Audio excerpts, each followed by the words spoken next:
We've got Christian with us, the co-creator and executive producer of Arcane. Thank you so much. We've just had the new trailer drop. Obviously, a lot of people very excited, a lot of high expectations. How are you going to meet them? That is a very good question. I mean, we've really had this story built from the very beginning when we started the project. To us, this is a pretty natural next step, especially for the characters, kind of exploring some of the darker aspects, I suppose. And so, yeah, really excited to see what people will think, but really just the next step in their story. And it is a very dark finish. We'll try and not have any spoilers here, but it does end on a very dark note. It's definitely a cliffhanger as well. Does that kind of give us an indication of the direction the next season is going in? Yeah, we always said to ourselves that the first season, our goal was to pretty much, for most characters, like reach the point at which we recognize them as the ones, from the game they came from. And now in the second season, really, let's take them further. Let's really kind of push them to the limits. So yeah, I would say that the teaser is a pretty indication of where things are going. And we have to talk about the fact that this is now confirmed as the final season for Arcane. Yes. An Emmy award-winning show. Why is it coming to an end like this? Well, we really just, this was the end we wanted. I think when we started Arcane, we definitely were aware of this. We've all watched TV shows that didn't really know when to stop.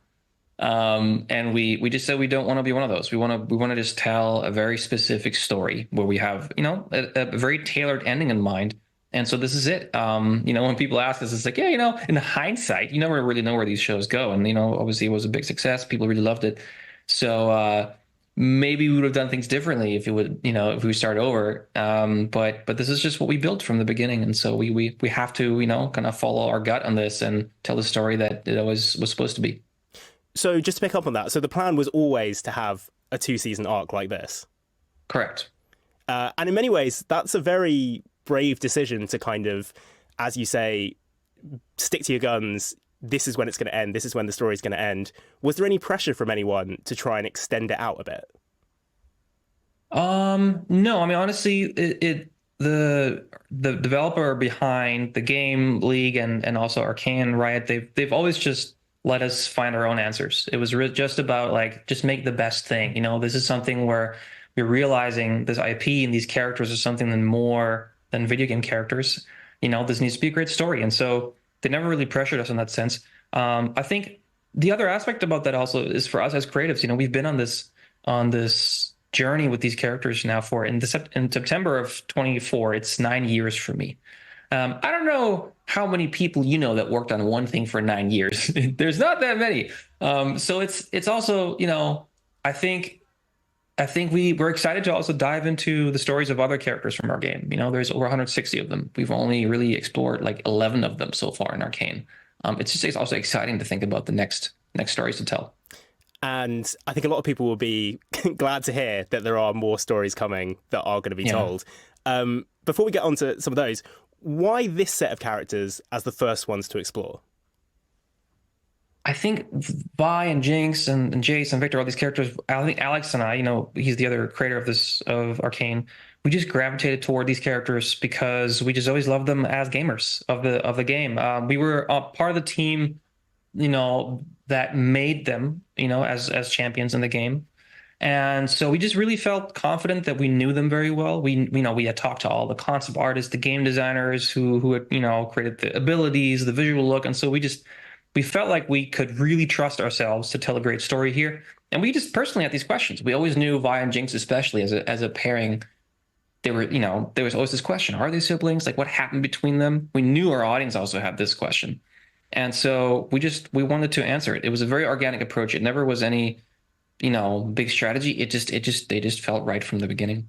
Okay, because I mean, some people might say, did you pick the ones that people were playing as the most, or was there any feedback from the game? But it sounds like it was just they're the ones that you were kind of most drawn to with the other creators. Yeah, I mean, Jinx had gotten a really special release when she came out, with this music video, this song that I also worked on. So I think I think Jinx had always been very popular. And I think partially because she just really felt unique in the lineup of our characters. And so I do think there's a bit of an overlap between the popularity that we knew she had and also just the reason why she was so popular is because she just always was really cool. And so yeah, it was an easy choice for us. And can you tell us anything about? I mean, I'm jumping ahead here. We haven't even had our season 2 yet, but looking ahead to the future, what champion stories do you really want to tell? Man, I'm gonna get quartered if I tell you too much here. Honestly, I think we're developing a bunch of different directions. I think on one side, just the different regions of our world that we haven't seen yet. We've been in Piltover and Zaun this whole time of Arcane. And so definitely looking to explore new regions. I think our audience will be happy to hear that. And then also different tonalities. One of the special things about League of Legends as a game is that it's very diverse in tone, very diverse in characters. And I mean, really, genre, attitude, how colorful things are. Sometimes it's really dire and grim. Sometimes it's very, very bright. We also want to have our stories reflect that. We also want to explore some stories that are going to be lighter, that are going to be, quirky and more whimsical. So really, it's just trying to capture what the game feels like, which is very eclectic. And I want to talk about two things: the way that the way that the show looks, but also how the game looks, and the way that it sounds as well. Because there's a very distinctive art style, and of course, it follows some of the things that the studio has done in the past.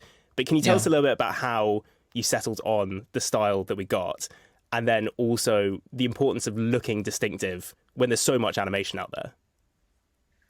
Yeah, I mean, Fortiche as an animation studio, they're from France. I think there's just something about French artists. They just have like this. They're just oozing this style and attitude that just always felt really cool. I think when I think about cinematic quality, I really think of a standard. I don't think of something that like at this point, there's a lot of things that look really pretty that we can see every day. But what has style? What has something to say? That is, I think, where Fortiche really shines, and that's the reason why we started this together. There's things you can, level up just by hiring, great technical talent. But at the end of the day, you need vision, you need attitude, you need to make a statement, and that's just where the French tend to be quite good at. So that was the decision why we went for working with Fortiche. They were just a huge inspiration. And then you're bringing together French animation with American music. We've got that soundtrack from Imagine Dragons. Will they be back for the second season, and will we get new music to accompany that? I mean, we definitely, are just really invested in that relationship. Where that's also gonna be part of the second season. The soundtrack for season 2 will be very special. On the first season, we had, I want to say, about 10 songs. Second season is gonna be much bigger. Also, what I'm really, really excited about, very international. Quite a few artists also coming from your island. So that'll be really fun to see how just the global audience will react to the very eclectic soundtrack that we're going to have. I mean, we really went into the extremes of genre and also just different parts of the world. Can you give us any hints as to who those might be from our island? I would love to tell you, but our PR team has very specific plans for these things, so I'm afraid I cannot. But I'm really proud of that. I think it's going to be a great success on that front. So when the time is right, I'm happy to follow up on that conversation. Well, it'll be a nice surprise when we find out. But in terms of parts of the world, what other parts of the world are now represented in that soundtrack? I would say I think it's very fair to say that we genuinely have like a bit of probably, we may actually have every continent represented. Again, I'm giving you a very, very, very surface level answer here, but yeah, it's gonna hopefully get more clear in the coming weeks. And we can't talk about the way that it sounds without talking about the cast as well. Yes. And there's potentially a bit of a joke. Ella Purnell has now gone on to make a huge success out of a Fallout series. She's made a huge success out of a League of Legends series. Is she just a bit of a good luck charm when it comes to video game adaptations? It seems so. I mean, for some reason, I guess she's the magic nerd, addition for these projects. Honestly, I'm super happy about it. Ella is so ridiculously talented. She's so fun also. I mean, like she's just someone when you work with her in the booth, it's just really, really fun. No matter if she's, just performing these amazing lines or accidentally knocking over the microphone stand because she's waving her arms too much. No, she's just great. You know, also just super super humble, and I'm really excited to see what else she'll do. I mean, it was wild when we auditioned her for Jinx to realize that England, you know, the American accent actually is not her natural accent, which was wild. She's able to do it so well. So yeah, she's, you know, her career is popping off, and I'm super happy about that. She's so good. And I imagine that because of the success of the first season, it's probably unlocked even more of, you know, a pool of people you can go to for voice actors.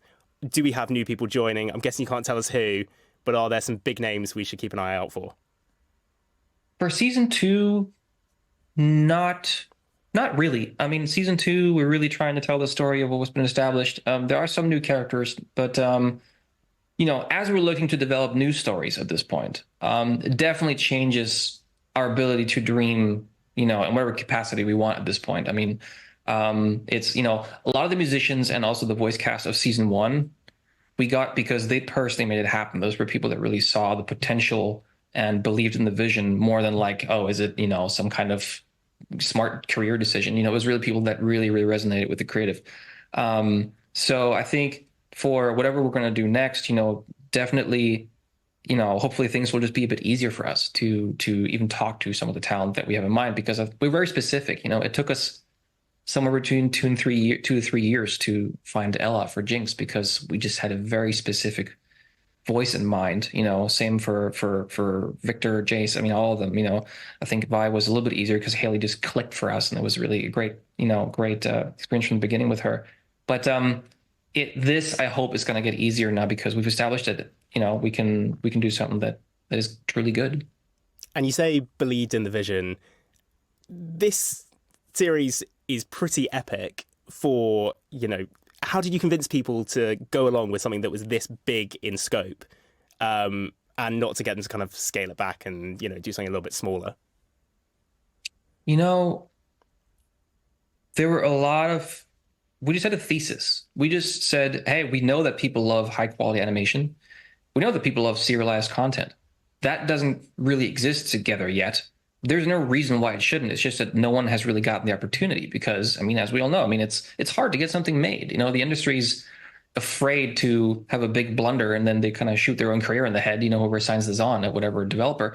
So I think that was a big reason for why we decided to develop it ourselves instead of going to, you know, the typical, I don't know, Hollywood studio route. It was really just saying, let's just try to crack this nut ourselves because no one else really, I think, was willing to take this on. I think we just, look, we come from the perspective of the audience. We wanted this to exist. For us, it was very plain to see. We were very lucky that we had a studio that let us go on this megalomaniac journey. But at the end of the day, it was very clear that you know, just because it doesn't exist doesn't mean our audience, this huge audience of gamers who finally just want to see these characters and these worlds realized, you know, in a big way, that was just it was just obvious to us. It really wasn't any like secret formula. It was just doing the thing that everyone obviously wanted. And, you know, what we've heard so far, big plans, some very grand things to look forward to as well. I mean, I have to talk about some of the layoffs that happened at Riot. And one of the reasons was, given at the time, was to focus more on the games. Has that affected your plans going forward? Not really. I mean, we've always been a pretty small part of Riot. You know, the company, I think at this point still is over 4,000 people. I think our team's like 20.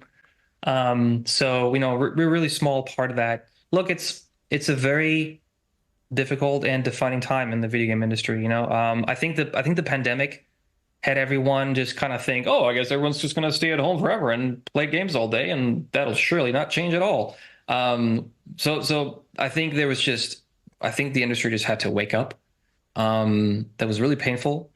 But I think it also just raised some very important questions, which is like, what are we actually doing? What are we actually focusing on? What do we actually have to say as an industry that suddenly the whole world's paying attention to? And we just need to have really good answers. So, you know, as much as this was really painful to see a lot of friends and coworkers no longer work at the same company that, you know, they've been part of for such a long time alongside you, I think it's also just necessary that we as an industry, we ask ourselves, like what is the future, and do we have the focus that we need to truly create great stuff and not just more of the same. And do you feel that an important part of that future, therefore, are adaptations like Arcane? Well, I think it's really important that we stop just trying to fit into Hollywood and really define our own path. With Arcane, we definitely try to, instead of translating it into something that works well for, in quotation marks, Hollywood, we really just try to stay true to what our game feels like, what our tone is. It is different, you know? So I think they're still growing up to figure out for a lot of other amazing video games that haven't made that step forward yet, and also exploring this narrative content, on the bigger screen, or even, on the streamers or television. And I'm just hoping that Arcane can also give some of the other studios more confidence as like, hey, we can do this. Let's really explore our tonality, our style, our voice, and take this on ourselves, rather than just handing it off to someone that's going to make something that, frankly, there's always something lost, in the translation that we should preserve. Video games are different, and that's okay, and that's why they're so cool. So let's embrace it. And I want to ask you more in a second about other video game series. First, another part of Riot, the Esports division. In November, we've got League of Legends World Series coming to London for the finals. Yeah. It's going to be a big moment, definitely here in the UK. Of course, that's November. We've got this coming out in November. Anything we should expect lining up together? Oh, I see you put two and two together. I mean, obviously, we want to make sure that, as Arcane is going to come out soon after, that there is an organic and hopefully very exciting, symbiosis between Arcane and our World Finals that are happening in London. So, I think our takeaway from the first season was that it was really cool to bring these elements together. We have the eyes of the world watching, the finals, and then we can also say, hey, by the way, we have this TV show coming out. Please watch it. I think we definitely took away that we don't want to overpower the moment that people really want to cherish, in the esports world, but at the same time, just offer the first glimpse into what's to come. So I'm really, I'm excited about what we're doing there, and I think what you're pointing out is definitely part of our aspiration for how this is going to get released. This is supposed to be a special moment and kind of hopefully a really, really exciting handoff from, the competitive world into the narrative. And exciting that's happening in London as well. Yes. A last one from me. It feels like a lot of video games are getting their adaptations at the moment, whether it's Fallout, Twisted Metal. There's a whole bunch that haven't been done. In a dream world where you could take on any franchise and turn it into a series, which one would you want to and why? And I'll give bonus points if it's particularly unusual and weird. All right. Well, I mean, an obvious one for me is the world, the Blizzard world is just something I grew up with. When I was a teenager, I would literally I was writing news of the new patch notes for the German audience for Warcraft when I was 15. I think the Warcraft and the StarCraft world is just really exciting.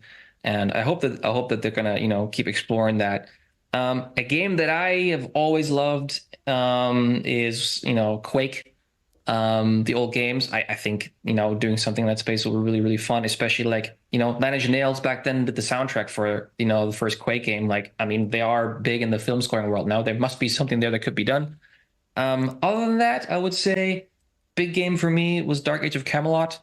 That's probably also a bit more niche for most people. But there's so much, there's so many cool characters. So we're really living in this golden age of gaming, when it comes to the storytelling. So it's just exciting to see. What a time to be alive.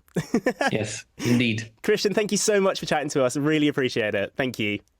Thank you.